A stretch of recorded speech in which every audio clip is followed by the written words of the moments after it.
마켓 시그널 잡아보겠습니다. 하이투자증권 이화진 과장입니다. 과장님 안녕하세요. 네, 안녕하세요. 네, 이번 달 정말 금리 전망 크게 엇갈리는 한 달이었는데 결국에 간밤에 시장이 FOMC 회의 결과에 대해서 실망감을 좀 드러내긴 했습니다. 시장이 좀 그래도 또 악화되는 상황 속에서 기대하는 부분들이 있었던 것 같은데요. 어떤 시그널 보내고 있을까요? 네, 오늘 나스닥 같은 경우는 3시 반, 이제 기자회견 이후부터 좀 급락세를 일단 보이고 있었는데, 일단 그 이유가 먼저 이제 앨런, 그 발언을 통해 가지고 예금 보호에 대해서 전액을 보장할 수 없다라는 이제 코멘트를 하고 있다라는 하면서 다시 파월 의장에 대한 기자 발언과 어떻게 보면 조금 반대적인 이제 스탠스를 좀 가져갔다는 측면에서 좀 시장이 좀 애매한 반응을 좀 통해서 좀 급락하는 모습을 보였는데요. 그리고 추후에 물론 사실 파월 의장 같은 경우는 올해 초에도 꾸준하게 이런 금리 인하에 대해서 연내는 없다라고 계속 얘기를 했었습니다. 이제 오히려 시장 자체에서만 이제 금리 인하 여부를 조금 얘기를 했었던 거지, 사실 크게 파월 의장은 그런 스탠스 자체가 바뀐 적이 없었다는 점에서 좀 염두를 두고, 결국에는 앨런 이제 재무장관의 그 발언 자체가 오히려 조금 그 두 분의 소통이 조금 엇갈렸지 않았나라고 생각하고 있기 때문에, 이런 시그널은 제가 봤을 때 좀 단기적인 영향으로 볼 수가 있을 것 같고요.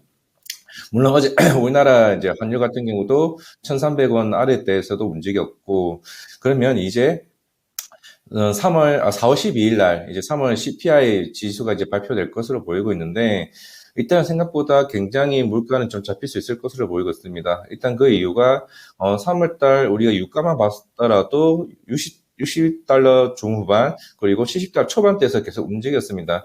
평균 가격으로만 따졌어도 대략 한 68달러에서 움직였기 때문에, 그만큼 에너지 물가 비중이 굉장히 높다는 측면에서는 굉장히 크게 좀 작용을 할 수 있을 것으로 보이고 있고, 그리고 이제 중고차나 이제 주거비 관련해서도, 워낙 이제 주거비 같은 경우는 이게 좀 후행적으로 움직이는 반면에 있기 때문에, 그게 한 1, 2월 달부터 서서히 움직였다는 측면에서 제가 볼 때는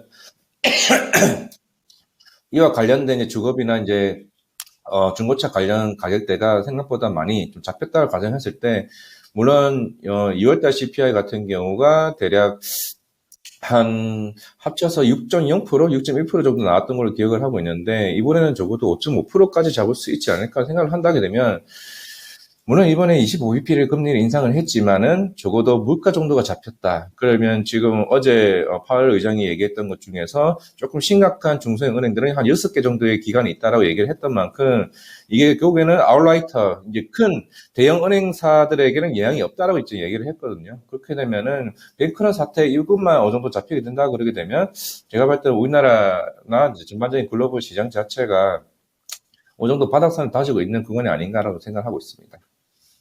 네, 항상 긴축 시기에는 이런 뭐 시장의 자정작용이라고 할까요? 구조조정이 일어나곤 합니다. SVB 사태 이후에 일단 그 은행 쪽 시스템 리스크는 좀 제한적인 상황 속에서 일단 중소형 은행에 대한 위험성에 대해서는 또 언급이 나왔다고 짚어주셨고요. 제닛 옐런 재무장관의 발언이 또 시장에 실망을 안겼다고 얘기를 해주셨는데, 제닛 옐런 재무장관이 모든 은행 예금 보호는 고려하지 않는다. 이게 책임을 안 지고 은행 시스템이 무너져도 그냥 놔두겠다 이런 게 아니라 은행 시스템이 안정되어 가고 있다라는 전제 조건을 달고 있거든요. 그리고 파월 연준 의장도 이번에 금리를 그래도 올린 것은 은행 시스템이라든지 전반적인 상황들, 그리고 특히 그 CS도 인수합병 된 거 잘 된 것이다 이런 발언도 특별히 하기도 했었는데, 이런 부분들이 그 빠르게 좀 안정화가 되어가는 측면들을 이 재무장관과 연준 의장은 보고 있다고 볼 수가 있는데, 시장은 또 흔들림을 보였습니다. 예, 이거에 대해서는 또 네. 어떻게 판단을 하실까요? 맞습니다. 보통 항상 이런 기자회견이나 있을 경우에는 일단 시장은 일단은 모든 걸 해석하지 않고 이제 바로 즉각적인 반응을 통해서 일단 시장에서 반응을 일으키기 때문에, 아마 오늘 나스닥 시장이 다시 한번 열리게 되면은 조금 더 안정세를 가지 않을까라고 생각을 하고 있습니다. 사실 옐런 장관이나 파월 이제 그 의장 같은 경우도 그 관련 얘기를 충분히 했을 거라고 보고 있고, 물론 이제 앨런 재무장관 같은 경우도 사실 아까 앞에서 이제 앵커님들이 말씀하셨던 것처럼 사실 큰 대형 은행까지는 좀 되게 힘들 것으로 보이고 있고, 그만큼 이제 SBB 관련 사태로 인해서 어느 정도 해결을 할 수 있다는 측면에서는 제가 볼 때는 물가와 아니면 이제 그런 뱅크런 사태 이슈가 어느 정도 충분히 잡을 수 있는 구간이 아닌가라고 생각을 하고 있는 상황이기 때문에 어차피 다음 FOMC는 5월 1일입니다. 4월까지는 어느 정도 이런 물가 잡기와 은행 관련 이슈로 인해서 조금 어느 정도 방지를 취하는 구간으로 좀 넘어가지 않을까라고 생각을 하고 있기 때문에 음, 물론 그 전까지는 어느 정도 시장에 대한 인상이 25%, 5bp가 될 수도 있고 동결도 될 수 있다는 얘기가 크게 있었기 때문에 시장이 좀 변동성이 컸던 것 같고 아마 오늘 저녁부터는 어느 정도 이런 추세가 조금 안정적인 추세를 좀 가지 않을까 생각하고 있습니다. 그만큼 지금 시장이 흔들림이 있더라도 잘 버티고 있다는 측면에 대해서 주목해 보고 있습니다. 예, 정말 잘 버티고 있습니다. 이런 파산 사태, 금융위기 이후에 두 번째 규모의 파산 사태였습니다만 시장이 이런 빠른 정책 대응으로 잘 안정화되어 가고 있다는 전체적인 판단을 할 수 있다고 얘기를 해주고 계시는데요. 오늘 장에 놓치지 말아야 할 마켓 시그널로 전략들을 좀 세워보겠습니다. 간밤에 엔비디아의 월가의 긍정적인 판단으로 좀 엔비디아 큰 주목을 받기도 했고요. 또 AI에 대해서도 여러 발언들이 좀 나오고 있는데요. 오늘 장 성장 좀 보실까요? 네, 일단은 이제는 좀 봐야 된다고 생각을 하고 있고, 물론 어제 뭐 나스닥 빠진 거는 제가 봤을 때 좀 개별적인 이슈고, 우리나라 증시에는 뭐 아침 시작가만 조금 영향을 미칠 것 같고, 오후부터는 뭐 어제도 그랬고, 좀 외국인 수급이 차적으로 다시 들어오는 모습을 보이고 있는 것 같은데, 딱 한 가지 문제점은 사실 뭐 2차 전지 뭐 성장주로서 굉장히 매력도 있고, 꾸준하게 성장할 수는 있는 것 같지만은, 이 단기간에 이 급등한 거에 대한 이 피로감은 제가 봤을 때는 우리나라 시장에 대해서 제가 볼 때는 긍정적이지는 않은 것 같습니다. 왜냐면은 이런 다른 섹터에서도 어느 정도 경기 회복 시그널도 서서히 나오고 있는 상황이고 그만큼 한정된 거래 대금이 있다 보니까 이게 순환매가 제가 봤을 때는 아직 잘 못 일어나고 있다라고 좀 생각을 하고 있습니다. 오늘 FOMC도 이제 끝났고 이제 점차적인 이런 매크로적인 해소들이 서서히 나오고 있다고 저는 생각을 하고 있거든요. 그런 사태도 그렇고, 이제 그런 부분은 시장에서도 이제 크게 염두에 둬야 할 상황은 아닌 것 같아요. 그동안 일주일간의 흐름들이 그런 관련된 중소형 은행 이슈로 인해서 약간 눌림이 있었는데 항상 모든 게 유럽 시장이나 미국 시장이 열렸을 때 이걸 자꾸 정부적인 차원에서 해결하는 모습이 계속 나왔었기 때문에 이제 여기서 더 이상 제가 봤을 때는 그런 매크로적인 이슈나 이런 부분들이 더 이상의 시장을 눌리지는 제가 봤을 때는 아닐 거라고 보고 있거든요.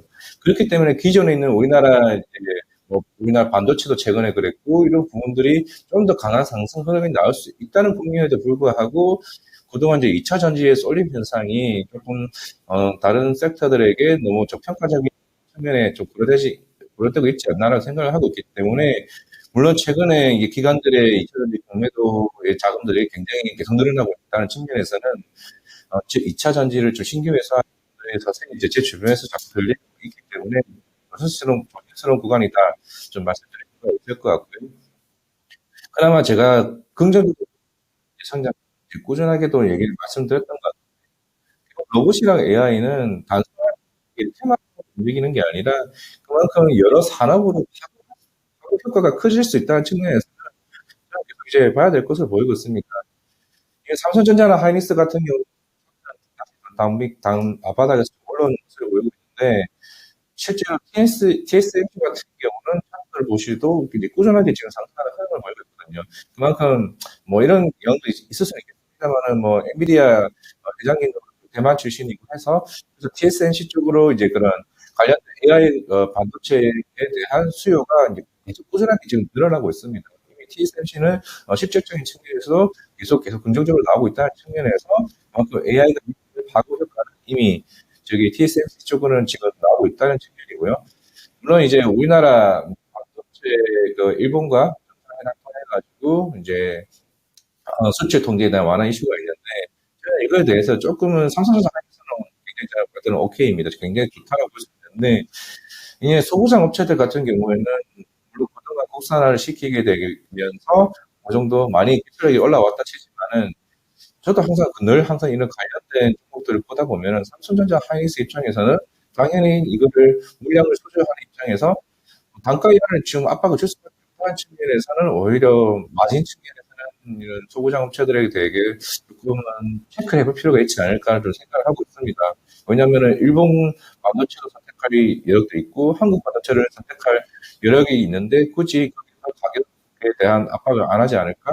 그만큼 실적이 최근에 는 제가 볼 때는 차라리 그럴 거면은 반도체 중에서 차라리 하이닉스나 삼성전자를 좀 보자라고 좀 말씀드릴 수가 있을 것 같고, 물론 그 와중에 요즘에 디자인 하우스 쪽을 해서 가온 칩스나 반도체 IP 쪽이나 어프리지 테크놀로지와 같은 이런 관련 종목들은 그 와중에서도 충분히 좀 투자할 만한 좀 여력이 있을 수 있는 구간이 아닌가라는 생각을 하고 있습니다.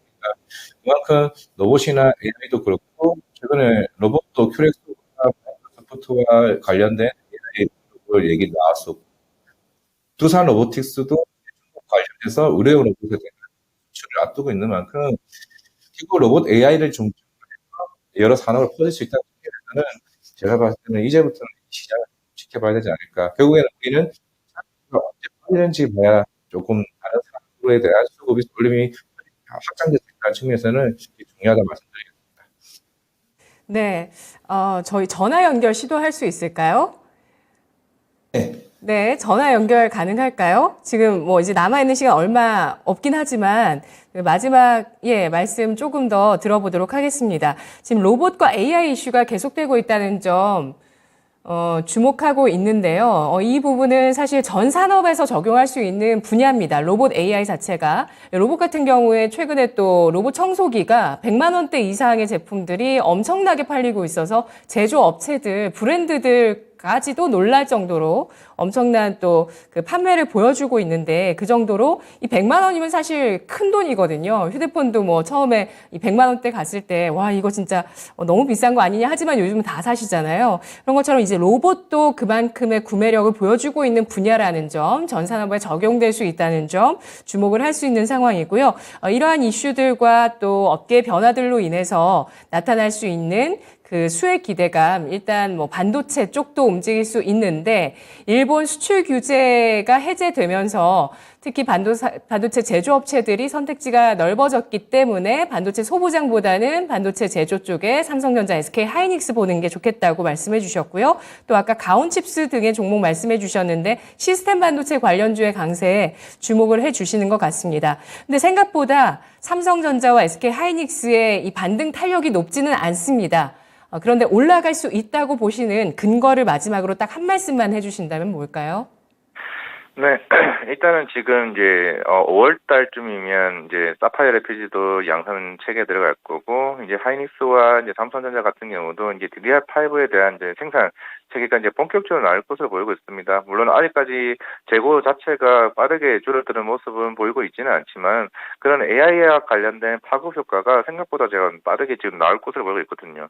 TSMC가 이제 그런 모습을 보여줬었고, 그만큼 3분기쯤 반도체 업황에 대한 회복을 지금 어느 정도 시장에서는 내다보고는 있지만은 서서히 2분기 말쯤으로 지금 어느 정도 당겨지는 모습을 보이고 있기 때문에 보통 일반 반도체 입장에서는 한 6개월 정도 좀 선반영 된다는 입장에서는 충분히 지금 가격대에서도 충분히 더 빠르게 좀 오히려 늦게 지금 이제 올라가는 부분이 아닌가 생각을 했을 때, 만약에 감산이 빨리 잡힌다.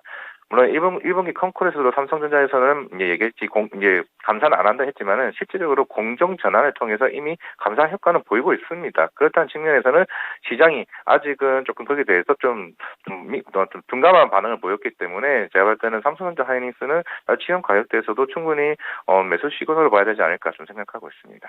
네, 알겠습니다. 분석 잘 들었습니다. 네, 감사합니다. 네, 고맙습니다. 반도체 6개월째 수출 품목에서 감소세가 이어지고 있는 그 수출 감소를 주도하고 있는 섹터인데요. 업황의 턴어라운드, 실적 턴어라운드를 예상하면서 AI 효과를 주목하고 있습니다. 그래서 지금 반도체 쪽에 비중을 늘릴 시기라는 판단 들어봤습니다. 마켓 시그널 이화진 과장이었습니다.